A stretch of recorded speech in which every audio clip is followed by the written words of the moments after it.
Hi friends, welcome to Paru's kitchen. இன்றைக்கி கல்யாண நாள், பிறந்த நாள் கொண்டாடுற அனைவருக்கும் என்னுடைய மனமார்ந்த வாழ்த்துக்கள்.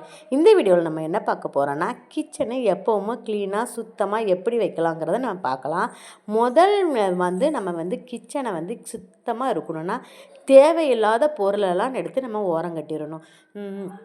நம்ம நிறைய பாத்திரம் வச்சுருப்போம். ஒரு கைப்பிடி உடஞ்சது, அந்த மாதிரி பாத்திரம்லாம் நிறைய நம்ம வச்சுருக்கோம். இது நம்ம அதுக்கப்புறம் யூஸ் ஆகும் நம்ம சேர்த்து வைக்கிறனாலே கிச்சன் சரி எப்போவுமே நமக்கு அந்த கஜ கஜனே இருக்கும், நீட்டாகவே இருக்காது. அதனால் நம்ம தேவைக்கு அளவுக்கு அதிகமாக பாத்திரம் வைக்கக்கூடாது. தேவையில்லைன்னா அதை நம்ம ஓரம் கட்டிடணும். ஓரம் கட்டி ஒரு பாக்ஸில் போட்டு நீங்கள் மேலே கூட தூக்கிட்டு போட்டுக்கலாம். எல்லார் வீட்லேயுமே செல்ஃபெல்லாம் இருக்கும். மேலே சீலிங்கில் கூட நீங்கள் போட்டு விட்டுக்கலாம். அதனால் அது மாதிரி பண்ணுங்கள். தேவையில்லாத பாத்திரங்கள் நிறைய சேர்த்து வைக்காங்க. கைப்பிடி போனது, இந்த மாதிரி பாத்திரத்தெலாம் நீங்கள் பழசில் கூட ஒரு கடையில் கூட போட்டுட்டு நீங்கள் எக்ஸ்சேஞ்ச் பண்ணி எடுத்துக்கலாம். இல்லாட்டி இது ஒரு கைப்பிடி தானே போதும், நமக்கு எதுக்காவது யூஸ் ஆகும் நம்ம சேர்த்து வச்சோம்னா செல்ஃபே நமக்கு க்ளீனாக ஆகிறது. பொருளும் நிறையா இருந்த மாதிரி இருக்கும், இடத்த அடைச்ச மாதிரியும் இருக்கும். அதையெல்லாம் முதல்ல ரிமூவ் பண்ணிவிடுங்க. அதுக்கப்புறம் நம்ம பாத்திரமெல்லாம் எடுத்து கைக்கு அந்த இடத்துல நம்ம அடுக்கி வச்சிடணும். இப்போ நம்ம 2 பாத்திரம் கழுவி வச்சுருக்கோன்னு வச்சுக்கோங்க, அதை எடுத்து அப்போவே ஆர்கனைசேஷன் பண்ணி வச்சிடணும். அப்படியே அப்புறம் வச்சுக்கலாம், அப்படி வச்சுக்கலாம். கூடையோடு நமக்கு இருந்ததுன்னா நமக்கு பார்க்குறக்கு நீட்டாகவும் இருக்காது, அது ஒரு வேலையாக தெரியும். நீங்கள் பாத்திரம் கழுவிட்டிங்கன்னா ஒரு மணி நேரமோ 2 மணி நேரமோ கழித்து 1 மணி நேரமோ 2 மணி நேரமோ கழித்து அதுக்கப்புறம் நீங்கள் அதை எடுத்து அடுக்கி விட்டுருங்க. அப்போ தான் நீட்டாகவும் இருக்கும், பார்க்குறதுக்கு நல்லாவும் இருக்கும். அதேமாரி நம்ம காய்கறி கட் பண்ணுறோன்னு வச்சுக்கிடுங்க, அந்த கிச்சன் மேடையிலே நம்ம கட் பண்ணுவோம். கட் பண்ணிவிட்டு அப்படியே போட்டுருவோம். அப்படி போடுறதுனால நமக்கு அந்த வேலையும் அதிகமாகும், பார்க்குறதுக்கு நீட்டாக இருக்காது. பக்கத்தில் ஒரு வேஸ்டான டப்பாவோ இல்லாட்டி இந்த மாதிரி ஒரு கவரோ வச்சுட்டு நீங்கள் காய்கறி கட் பண்ணிவிட்டு உடனே அப்பப்போவே அந்த கவருக்குள்ளே போட்டுருங்க.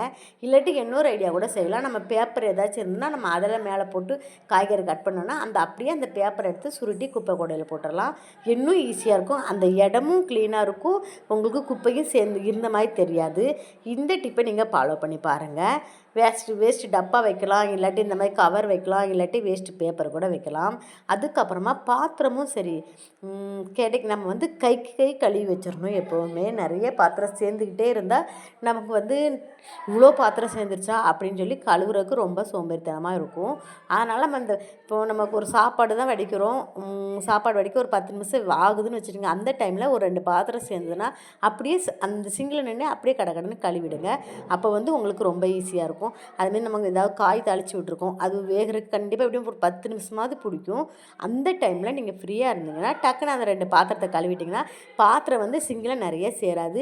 நமக்கு அதுக்கு நம்ம டைம் எடுத்து செய்யணுன்னு அவசியம் இல்லை. வேலைக்கு போகிறவங்களா இருந்தால் இன்னும் கஷ்டமாக தெரியும். நம்ம பாத்திரம் கழுவுறதுக்குன்னே ஒரு மணி நேரம் ஒதுக்குற மாதிரி இருக்கும். அப்படி இல்லாமல் இது கைக்கு கழுவிடுங்க. கைக்கு கழுவிட்டு நம்ம பாத்திரம் கழுவி முடித்ததுமே அந்த பாத்திரம் எடுத்து செல்ஃபில் அங்கங்கே எங்கெங்கே வைக்கணுமோ அப்படி வச்சுருங்க. அதேமாரி நம்ம இந்த கத்தி, இந்த மாதிரி கத்தியெல்லாம் யூஸ் பண்ணுவோம், அதுவும் அப்போவே லைட்டாக ஒரு அலசி வச்சுருங்க. அப்போ ரொம்ப ஈஸியாக இருக்கும். அப்புறம் நம்ம பாத்திரம் கழுவுறதுக்கு போடுறப்ப ஒரு டீ குடித்தோமா அப்படியே தூக்கி போடாமல் லைட்டாக ஒரு அலசிட்டு போடுங்க. உங்களுக்கு பாத்திரம் கழுவப்போ ரொம்ப ஈஸியாக இருக்கும். ரொம்ப ஒரு டிவி போடுறோன்னா அந்த இடம் காஞ்சிருச்சுன்னா நமக்கு தேய்ச்சி கழுவ கஷ்டமாக இருக்கும். இந்த மாதிரி லைட்டாக நம்ம தண்ணியை தெளிச்சிட்டு போடுறதுனால அதுக்கப்புறமா உங்களுக்கு கழுவுறதுக்கு ஈஸியாக இருக்கும், தேய்க்கிறதுக்கும் ஈஸியாக இருக்கும். ஒரு காய், சாம்பார் ஏதாவது செஞ்சாலும் அந்த இடத்துல அப்படியே ரவுண்டாக ஒட்டிக்கும். அதை நம்ம உடனே நம்ம தண்ணியில் போட்டு லைட்டாக ஒரு தண்ணி ஊற்றி போடுறதுனால உங்களுக்கு ஈஸியாக இருக்கும். அதே மாதிரி வீடும் சரி, சமைச்சி முடித்ததுமே கிச்சனை மட்டுமாச்சு பெருக்கி எடுத்துருங்க. எப்படி நம்ம சமைக்கிறனால 1 2 குப்பை சேர்ந்துருக்கும். வீடு பெருக்கிறப்ப தான் பெருக்கணும்னு நினைக்காதீங்க. அப்போவே அதில் இருக்கிற குப்பையை நல்லா பெருக்கி அள்ளிடுங்க. அப்படி அள்ளினீங்கன்னா கிச்சன் எப்போவுமே பார்க்குறதுக்கு க்ளீனாக நீட்டாகவும் இருக்கும், க்ளீனாகவும் இருக்கும். முதல் இது நம்ம பாத்திரம் நிறைய சேர விடாமல் கம்மி பண்ணுங்கிறத கொஞ்சம் மைண்டில் வச்சுக்கோங்க. அப்படி வச்சிங்கனாலே உங்களுக்கு பாத்திரம் க்ளீனாகவே இருக்கும்.